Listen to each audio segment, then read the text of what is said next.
Hey everyone. Before we dive into this story, I just want to take a moment to say hi. Where are you watching from? What time is it where you are? Let me know in the comments. I love seeing how far stories like this can travel. If you believe in standing up for what's right, hit that like button, subscribe, and share this video so more people can hear stories that truly matter. All right, settle in, get comfortable, and let's talk about what happened to Amelia Hart, because this is a story you won't forget. Amelia Hart strode through Heathrow Airport with the grace of someone who knew exactly where she was going. Her deep brown skin had a rich warmth under the bright artificial lights, her high cheekbones catching the glow like polished mahogany. Her hair, a crown of thick, intricately woven braids, cascaded down her back, the deep black strands glinting with hints of gold where the sunlight filtered through the airport's glass ceiling. She walked with confidence, not the kind that was loud or demanding, but the kind that came from knowing her own worth. She was tall, statuesque, her posture perfectly aligned, the embodiment of someone who had fought too many battles to allow herself even a single moment of slouching. Dressed in a fitted cream blazer over a navy blue jumpsuit, she exuded both power and ease, her tailored attire a testament to a life of relentless ambition. People noticed her. They always did. Not because she demanded attention, but because her presence commanded it. Some admired her. A few fellow black travelers nodded in quiet solidarity, an unspoken language between them. Others studied her, their gazes filled with something harder to define, something between curiosity and quiet skepticism, as if they were trying to determine whether she truly belonged in a space like this. She was used to it. She was always being measured, always being assessed. Amelia didn't care, not anymore. She stepped into the private airport lounge, the air inside cooler, quieter, a stark contrast to the noise of the terminal. It wasn't her first time in a VIP space, but it was the first time she had allowed herself to truly enjoy it. She had worked for this, endless hours at her firm, late nights, early mornings, pushing past every barrier that had been placed in front of her. She had earned this moment. A waiter in a crisp uniform approached with a practiced smile. "Would you like a drink, ma'am?" Amelia glanced at the wine list, but shook her head. "No, thank you, just some sparkling water." She settled into a plush leather chair near the window, watching the planes taxi along the runway. She let herself breathe, savoring the rare feeling of being in a space where no one was asking her to shrink. For once, she wasn't here to prove herself. She was simply here. By the time she boarded, the rhythm of travel had settled into something familiar. She moved through the rows of business-class seats effortlessly, her long legs carrying her with quiet confidence. It was hers. She had selected it deliberately. The view, the space, the comfort. This was her reward to herself, a reminder that she could take up space in the same way anyone else could. She adjusted her carry-on, placed her purse neatly by her feet, and exhaled as she ran her fingertips over the armrests. This was hers. She reached for the book in her bag, a novel she had been meaning to read for months, but never had the time for. She traced the edges of the cover, savoring the stillness. Then, just as she was about to lose herself in the first page, a voice cut through the air. "Excuse me, ma'am." It wasn't the words that made her stomach tighten, it was the tone. Amelia glanced up, her expression neutral, her eyes locking onto the flight attendant standing before her. She was young, in her mid-20s, with a crisp uniform and a carefully practiced smile that did not reach her eyes. "We're going to need you to switch seats." A pause, a beat too long, the kind that made tension coil in the air. Amelia blinked, her grip on the book tightening. "I'm sorry?" The attendant's smile didn't waver, but there was something in her stance, something rehearsed. "We have another passenger who needs this seat." Amelia tilted her head slightly, measuring the words. "Needs?" She turned, following the flight attendant's gaze. That's when she saw him, a man, white, dressed in a navy blue suit, tall, broad-shouldered, with an air of effortless confidence that suggested he had never been told no in his life. He wasn't elderly, he wasn't injured, he wasn't distressed. He simply stood there, waiting. Amelia's stomach churned. She had seen this before, not on planes, but in boardrooms. In meetings where her ideas were overlooked until someone else, someone who looked like him, repeated them. She had seen it in restaurants, where the waiter instinctively handed the check to the man at the table. She had seen it in hotels, when the concierge subtly asked if she was sure she was in the right place. She had seen it everywhere, and she was tired. Her fingers curled around the armrest. "I paid for this seat," she said, her voice steady. The flight attendant's smile faltered just for a second. "Yes, we understand that, but—" "No," Amelia interrupted, sitting up straighter. "I don't think you do. I booked this seat weeks ago. I paid extra for it. This is my seat." Silence, a shift in the air. The man in the navy blue suit exhaled sharply, rolling his shoulders. He didn't even look at Amelia. He looked at the flight attendant, as if she was the problem, as if she had disrupted his flight. The flight attendant swallowed, adjusting her name tag with nervous fingers. "Ma'am, we're just asking for your cooperation." Amelia's jaw tightened. There it was again. A request that wasn't really a request. A demand disguised as politeness. A centuries-old expectation wrapped in corporate-approved language. "We're just asking for your cooperation. Not, would you mind? Not, we'd like to offer you something better. Not, we made a mistake with our seating. No, just we need you to move." Amelia took a slow breath in. She felt the weight of the eyes around her, some watching with quiet curiosity, others avoiding the scene entirely. She exhaled. "Not today." "I'm sorry," she said, her voice calm, unwavering, "but I'm not moving." The flight attendant hesitated, as if unsure what to do next. She wasn't used to hearing no. The man in the suit shifted, finally speaking, his voice tight. "It's just a seat. Don't make this difficult." Amelia turned to look at him fully now, her gaze piercing. "Then why don't you take another one?" And just like that, the first stone had been cast. The silence that followed Amelia's refusal was thick, heavier than the pressurized air inside the cabin. The flight attendant's carefully maintained composure cracked just slightly, a twitch in her jaw betraying her frustration. She turned on her heel and disappeared toward the front of the plane, leaving Amelia and the navy-suited man in a standoff of unspoken tension. Around her, murmurs began. Some hushed, some curious. Amelia could feel the weight of the moment settling onto her shoulders, not because she doubted herself, but because she knew how these situations played out. She had seen them unfold in other ways, in boardrooms and executive meetings, in restaurants and checkout lines. She had always played by the rules, and yet, somehow, the rules always seemed to change when it was her turn to claim the space she had rightfully earned. A few rows back, an older black woman watched intently, her expression unreadable. Her hair was short and gray at the edges, her face framed by elegant wire-rimmed glasses. She was dressed in a navy blouse with a pearl necklace resting just above her collarbone. Amelia didn't know her, but she felt the silent encouragement in her gaze, a knowing, a recognition. She wasn't alone. The flight attendant returned moments later, now accompanied by a man in his mid-50s, his airline-issued uniform crisp but slightly creased at the sleeves. The supervisor, the enforcer. "Ma'am," he began, voice practiced, tone even. He offered the obligatory tight-lipped smile of corporate politeness, but his body language was all business.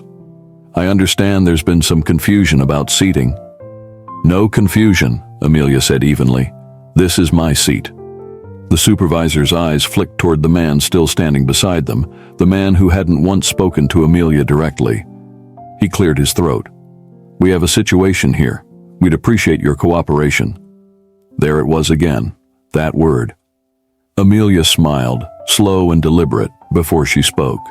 "Let me ask you something." She let the pause stretch just long enough. "If I were in his place and he were in mine, would you be asking him to move?" The supervisor hesitated, just for a second, but a second was enough. Thomas Hayes, seated across the aisle, felt something in his chest tighten. He had been trying, unsuccessfully, to focus on his phone, but every instinct told him that what was unfolding before him was not just an inconvenient delay. It was a moment. He glanced toward Claire, seated 2 rows behind Amelia. Her book was open in her lap, but her eyes weren't moving across the pages. She wasn't reading, she was watching.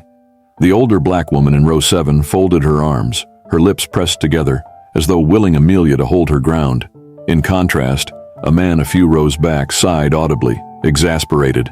"For God's sake," he muttered loud enough for others to hear. "It's just a seat." A younger black man in the row behind Amelia leaned forward slightly, his jaw tight. Amelia didn't turn to look at him, but she felt his presence like a steady force behind her. A witness. This was no longer just a request to move. This was a test. The supervisor's smile thinned. "Ma'am, we really don't want to escalate this." The implication hung between them. Security. The threat was always unspoken, but always present. Amelia knew this game, knew how easily the narrative could shift from "passenger refuses to comply" to "disruptive passenger." Knew that in a matter of minutes, she could go from the woman who bought a seat to the woman who was being removed from the plane. But she also knew something else. She was right. She exhaled, slow and steady. Then, without breaking eye contact with the supervisor, she reached for her phone. A hush fell over the nearby passengers as she raised it and tapped the screen. Recording. "Since we're escalating," Amelia said, her voice measured, "I just want to make sure I have everything documented." The air inside the cabin seemed to shift. The supervisor's expression flickered, just slightly, but enough. Enough to tell her that this was the moment the power dynamic changed. The navy-suited man who had been silent all this time stiffened. His confidence wavered just slightly, his arms crossing over his chest, as if suddenly aware that his role in this moment was shifting from entitled traveler to willing participant in something bigger. For the first time, the flight attendant looked uncertain. She stepped back slightly, eyes darting toward the supervisor for guidance. The tension thickened as Amelia held her phone steady, her expression unreadable but unyielding. Then, from the back of the plane, a voice cut through the silence. "She's right, you know." All heads turned toward the older black woman in row 7. Her voice was calm but firm, measured, unapologetic. The supervisor hesitated, the weight of the moment pressing against him. Amelia could see it now, the calculation behind his eyes. How much longer could they afford to drag this out? How much of a PR nightmare was this about to become? A long, tense silence. Then finally, a decision. The supervisor cleared his throat. "Give us a moment," he said before turning to the flight attendant and motioning her toward the front of the plane. The navy-suited man clenched his jaw, but said nothing. Amelia didn't move. She had already won this round, but something told her that the battle wasn't over yet. The hush that settled over the cabin wasn't relief. It was the quiet before something bigger. The moment the supervisor and flight attendant disappeared toward the front of the plane, passengers began exchanging glances, their silence now brimming with unspoken opinions. Amelia remained still, but she could feel the shift around her. The balance had been altered. She glanced toward the older black woman in row 7, who met her gaze with a steady nod. It was small, almost imperceptible, but Amelia felt its weight, a quiet solidarity. The navy-suited man, however, had not retreated. He was still standing there, arms crossed, jaw tight, irritation simmering just beneath his carefully composed exterior. "You know, you could have just moved," he muttered, voice low enough that only she could hear. Amelia turned her head slowly, meeting his gaze with measured calm. "And you could have just picked another seat."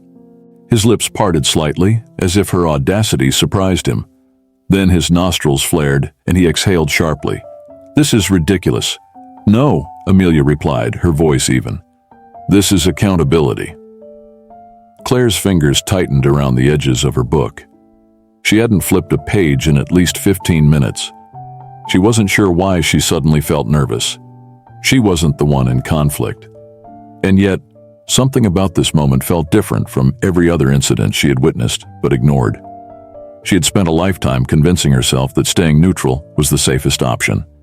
But what if neutrality was just another word for complicity? A beat later, Claire made a decision.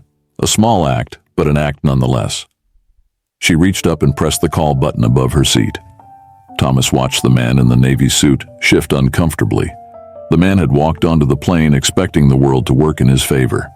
And yet, here he was, standing, waiting, denied. Thomas had never given much thought to moments like these. Not because he didn't notice them, but because noticing required acknowledging the truth, that the system was rigged in his favor. And now, For the first time, he felt the weight of that realization settle uncomfortably in his chest. The navy-suited man finally broke the silence. "So what now?" he muttered. Before Amelia could answer, a voice interrupted from 2 rows back. "She's right." Heads turned toward Claire, who had finally spoken aloud. The man in the navy suit scoffed. "Oh, here we go." Claire ignored him and looked directly at Amelia. "You shouldn't have to move." A murmur spread through the rows. A shift, subtle but significant. Thomas exhaled, rubbing a hand over his face. He reached up, pressed his call button. One by one, others followed. When the supervisor reappeared, his expression was taut, his composure thinner than before. He wasn't just dealing with one problem passenger anymore, he was dealing with an entire cabin that had turned into an audience. He cleared his throat, scanning the faces watching him. "Miss Hart," he said, the forced politeness in his tone slightly dimmed. "We can offer you a different seat in first class." A collective inhale rippled through the cabin. Amelia smiled, slow and knowing. "Let me get this straight," she said, raising an eyebrow. "You're saying you had an available first-class seat this entire time, but instead of offering it to him, you tried to force me out of mine?" The supervisor blinked. He opened his mouth, then closed it. No answer, because there wasn't one. A beat passed, then another, and then quietly but unmistakably, the older black woman in row 7 began to clap. 1, 2, 3 slow claps before others joined in. The sound built, not raucous but deliberate. The supervisor swallowed hard and finally stepped back. "You're welcome to remain in your seat, Miss Hart." The navy-suited man muttered something under his breath but turned sharply and stormed toward the first-class cabin. Amelia exhaled, her grip on her phone loosening slightly. She had won, this time, but she knew. This wasn't just about her. As the plane prepared for takeoff, Amelia turned off her phone camera and slid it into her purse. Across the aisle, Thomas met her gaze. He hesitated, then gave her a nod. A small one, but one that meant something. Behind her, Claire finally exhaled, the tension in her shoulders easing, not entirely, but enough. And in row 7, the older black woman smiled, a quiet pride shining in her eyes. Amelia tilted her head in acknowledgement, a moment shared, a moment that would not be forgotten. As the engines roared to life, Amelia finally leaned back into her seat, her hands settling onto the armrests. This seat, her seat. She had fought for it. And she would keep it, because she belonged here. By the time the plane had reached cruising altitude, Amelia had already received her first notification. A text from her best friend, Vanessa. "Girl, are you trending on Twitter right now?" She blinked, momentarily taken aback. She hadn't posted anything yet. She hadn't even spoken about what had happened, but someone had. She turned on her phone's Wi-Fi and watched as her notifications exploded. A video clip, short, shaky, taken from the back of the plane, was circulating with the caption, "They tried to force this black woman out of her paid seat. She refused. Watch what happens next." Amelia's stomach tightened. The footage was grainy, but the moment was unmistakable. The flight attendant looming, the man in the navy suit shifting impatiently, the supervisor hesitating under her steady gaze. Comments poured in faster than she could read them. "She handled that with more class than I ever could. This is why we need to stand up. They always expect us to just move." The way that whole plane sat silent until the end, telling. So tired of these mistakes always happening to us. Accountability now. Within minutes, hashtags began emerging. Hash flying while black hash Amelia seat hash. She paid for that seat. Amelia stared at her phone, feeling the shift before she could fully process it. This was bigger than the plane now. Thomas had seen protests before, online, on TV, from a distance. But now, he was sitting next to one. Watching Amelia's story spread in real time was like watching a storm gather over still waters. He looked over at her. She wasn't smiling, she wasn't gloating. She looked exhausted, and that did something to him. For so long, he had thought of these moments as news stories, things that happened to other people. But now, he had been there. He had witnessed it, and the worst part? He knew it wouldn't have happened to him. He swallowed hard, then did something he never thought he'd do. He opened Twitter and typed, "I was on this flight. I saw everything. Amelia Hart was right to stand her ground. We all need to be asking why this keeps happening. His hands shook slightly as he hit send. Seconds later, the retweets began. Claire hadn't said much since the confrontation ended, but she was watching. She watched how Amelia sat stiffly, gripping her phone, but not responding to the flood of messages. She watched how Thomas looked shaken, as though he had just woken up to something he wasn't ready to see. And she watched how the older black woman in row 7 sat calm, composed, like she had seen this play out before. Claire thought about all the times she had chosen not to speak. All the times she had told herself, "It's not my place. I don't want to make things worse. I don't want to get involved." She looked at Amelia, her eyes full of something quiet but powerful. Wisdom, strength, understanding. "Hold your head high," the woman said, her voice low but firm, "because they will try to make you regret this." Amelia nodded slowly, absorbing the weight of her words. Then the woman smiled. "And when they do, remind them, you paid for that seat." With that, she walked away. Amelia stood there for a moment, letting the gravity of everything settle around her. Then she squared her shoulders and walked forward. The fight wasn't over, but she was ready. By the time Amelia reached baggage claim, her phone wouldn't stop buzzing. The notifications were relentless, her name now plastered across headlines she hadn't even had time to read. Businesswoman Amelia Hart denied her paid seat, a reflection of racial bias in air travel. She paid for that seat. The viral hashtag calling out airline discrimination. Airline faces backlash after attempting to remove black passenger from VIP section. News anchors debated the situation on live TV. Morning talk shows dissected every moment from the viral clip. Influencers and activists flooded the airline's comment sections with demands for action. And then, the biggest bombshell dropped. A former flight attendant posted a thread on Twitter. "I used to work for this airline, let me tell you. This isn't the first time this has happened." She detailed years of systemic bias, from preferential treatment for white passengers to unspoken policies about accommodating certain types of guests at the expense of others. Amelia's heart pounded as she read the responses. How many times has this happened to people who didn't have their moment recorded? This isn't just one flight, this is a pattern. Airlines think they can get away with this, not anymore. This was no longer just about her. By the time Amelia had checked into her hotel, the airline's second statement had gone live. This time it was longer, carefully worded, but still empty. "We take all allegations of discrimination seriously. We are conducting a full internal investigation and reaffirm our commitment to diversity, equity, and inclusion." It took less than a minute for the internet to tear it apart. Investigating, trying to find a way to make this go away. No apology, no acknowledgement, just damage control. Diversity and inclusion? Where was that when you tried to force her out of her seat? A journalist from a major network messaged Amelia directly. "We'd love to interview you, the country is listening." She stared at the message, then at her reflection in the mirror. Did she want this? To be the face of something so much bigger than herself? She exhaled. She hadn't asked for this fight. But now that it was here, she wouldn't run from it. She typed back, "Let's talk." Thomas hadn't expected his tweet to go viral. His inbox was now flooded, some thanking him for speaking up, others accusing him of making this about race.